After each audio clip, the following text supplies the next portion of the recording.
Crime of robbery has to do with a person, usually involving a weapon, okay? If somebody displays a weapon, like I explained to you with the difference between burglary and robbery, you have a robbery. There's aggravated robbery, which means I pointed a gun at you. Okay, not me personally, but the victim. You'd be the victim, I'd be the suspect. If I pointed a gun at one of y'all here, I would be committing and wanting your property. I would give me your wallet. That's aggravated robbery. That's a felony one, first-degree felony. The only thing higher is that if you kill somebody, and that's a capital felony. But using the threat of force. If you don't give me your wallet, I'm going to kill you. That's aggravated robbery. Okay? Pretty clear, right?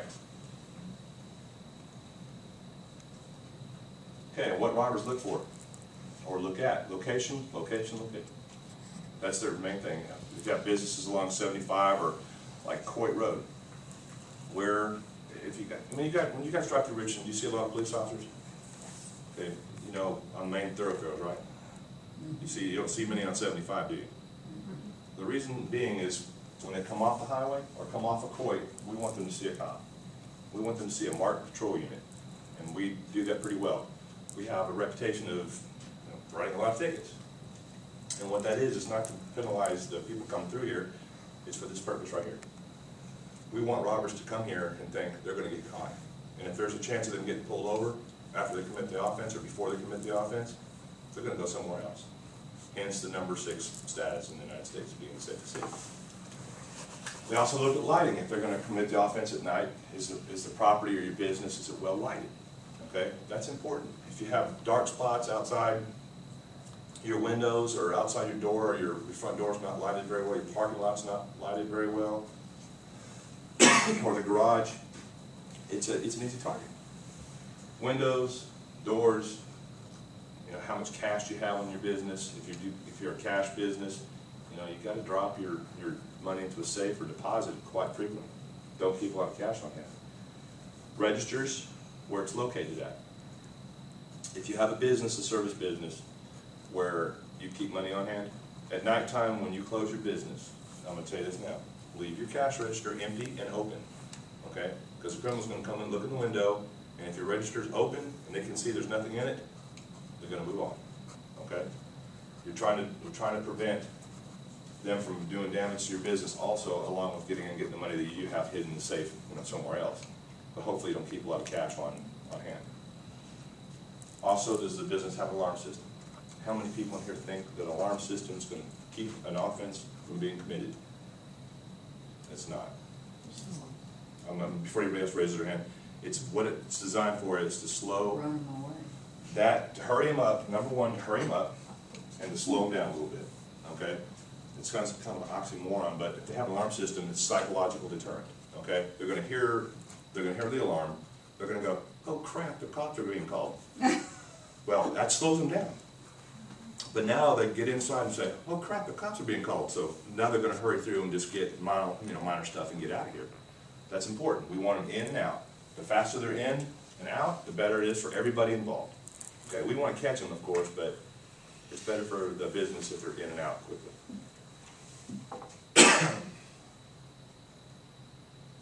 How many employees? One employee. There's a lot of businesses open here with one employee. We try to tell them, don't do that. If you guys open with one employee, you're asking for a lawsuit.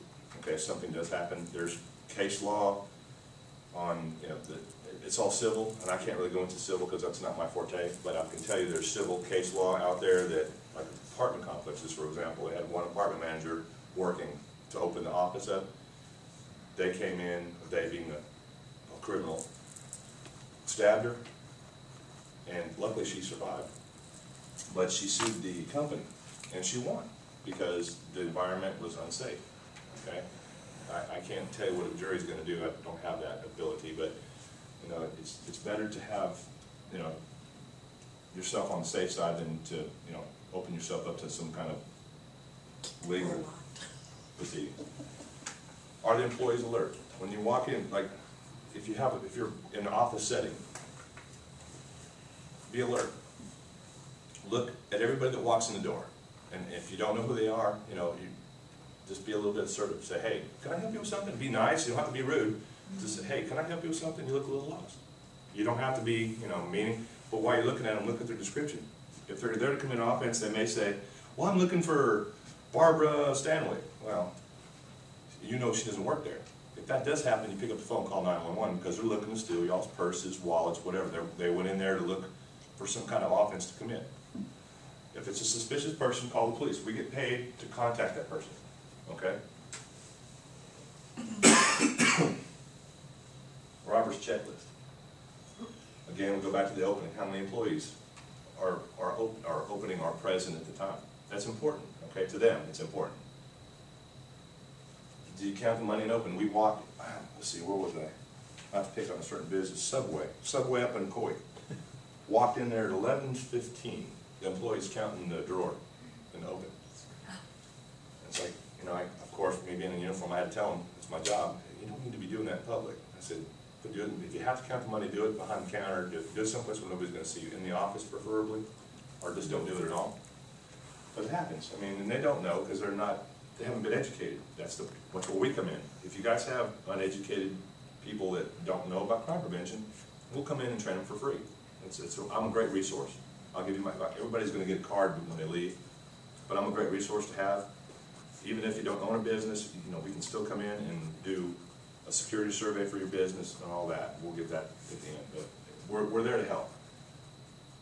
Deposits, make sure the deposits are made, but not at the same time. Because if you have a pattern, people are going to watch you. Okay, criminals are really good about casing a place before they do any activity. If you're in a routine, every morning you open the door at 8 o'clock by yourself, and you walk in with a money bag that says Bank of whatever. I hate to, you know, you work for a credit union, right? No. Who works in the, okay, you do. Bank bags, everybody knows what a bank bag is. Yeah. And a lot of the businesses use bank bags to make the deposit. I said, fine, you want to use a bank bag to make your deposit? Great. Put it in something else, so nobody can see it. Put it in a suitcase, put it in a briefcase. Do something where nobody's going to notice what you're doing, and vary the times that you do it. You don't want to lose your hard-earned money. Camera systems, we talked about cameras a little bit a while ago. If you walk into a bank, where's the cameras at? Ceilings, right? Camera placement is very important. Some banks now, the newer banks, I think your bank has cameras at eye level. I'm pretty sure that actually, I think I saw your camera systems. Everywhere. Yeah, there's cameras everywhere. There's low, they're high, they're mid. That's the new thing. Okay, there's a principle called CPTED. It stands for Crime Prevention Through Environmental Design. We finally learned that if you put cameras in the ceiling, it's an angle. You don't get a good facial spot of them. You can't identify the person later on down the road. Or have cameras outside where you can see the car they're pulling up in. Some kind of an early warning system. Cameras are important. Yeah, but if they're eye level, they can be disabled. I mean, but it may be after the fact. Multiple cameras. You can only, one person can only disable one camera at a time. And by the time they disable that one camera, they're already on film. Yeah. I mean, you can, a good rule of thumb, if it's made by man, can be defeated by man. We just want to do so much where they can't defeat everything. Okay, it's called target hardening. You want to harden your business in particular. You want to do things to your business that's going to make it hard for somebody to come in and commit an offense. You can't always make it like Fort Knox, unless you have the money to employ the United States Army or something like that to, you know, build Fort Knox around your business. It's not going to happen. Most companies don't have that kind of money, so you have to do the things that you can afford to make your business safe. And there's a lot of cheap things. I've got a handout that has door locks on there. We'll cover that at the end. But this is all inexpensive. This all can be done for less than $500 to your business to make it a lot safer, so people can't just walk in and steal stuff without, you know, using a screwdriver. But I'll explain all that to you in a minute. Closing.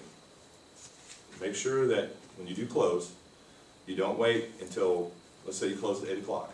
Don't lock the door at 8 o'clock. Lock it 5 minutes before 8. Have somebody watching the door, okay?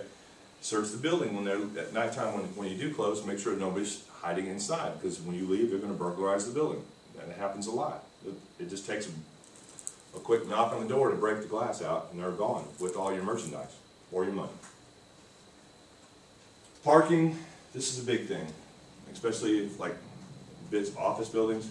If you see somebody parked in the parking garage or in the parking space, and it's occupied, and they're sitting there looking around like this, notify your security, notify the police department, let us come out, and we'll identify who that is, we'll get a license plate number. You know, we'll do everything we can to identify the person. They're waiting for a car to steal or to break into, okay, majority of the time. I'm not saying everybody sitting in their car is gonna burglarize or break into something, but right now that's the motive, okay? They're sitting in the parking lot, looking around, waiting for somebody to drop their high dollar car off with nice tires for them to steal, okay? Or your nice stereo that you just put in.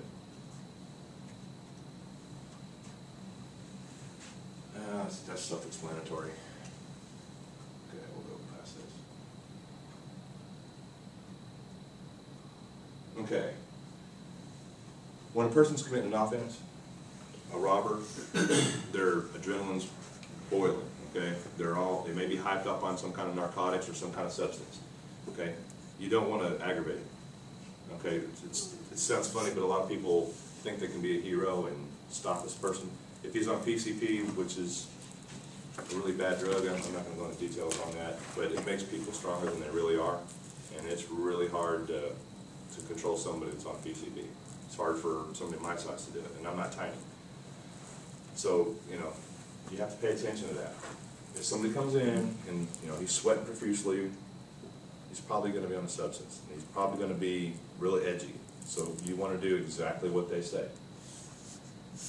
Proper training of your employees, this is where it comes into play. Know these signs, know what to do in case this does happen.